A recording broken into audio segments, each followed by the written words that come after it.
While most of us are sitting down to enjoy a great meal at Thanksgiving, many farmers will be in the field bringing in a crop that is all over our tables.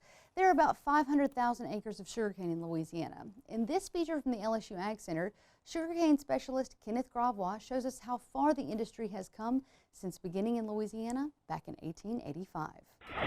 At the Sugar Research Station here in St. Gabriel, we do sugarcane variety development. And we've been doing variety development for a long, long time. Since varieties have started to be developed, the AgCenter has either led in the development or partnered in the development of 75 varieties. We really shouldn't be growing sugarcane here in Louisiana. We're a temperate climate. The origins of it are in the deep tropics.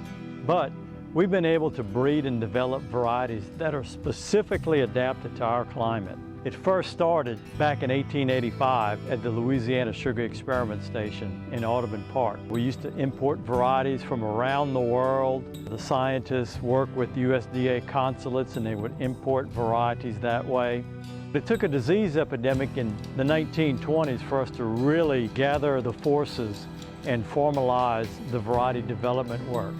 You had the American Sugarcane League being established in 1922, the USDA station in Houma in 1923, and of course LSU had been around since 1885. We wanted to have crossing and selection here in our backyard, and that has been immensely, immensely important and paid big, big dividends. Today, our farmers are at the beginning of harvest, and they're harvesting 30 to 40 tons per acre with sugar recoveries in the 220 range.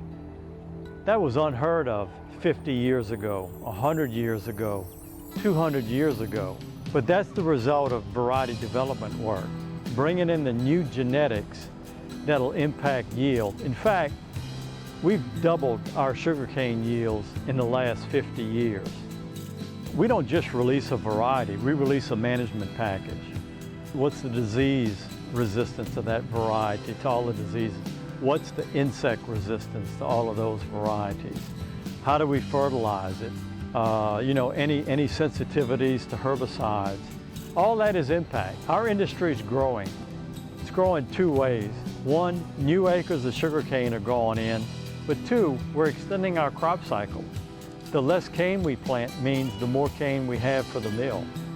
So right now, the 2020 acreage of sugarcane is about 500,000. It's $1 billion industry to the grower and to the mill.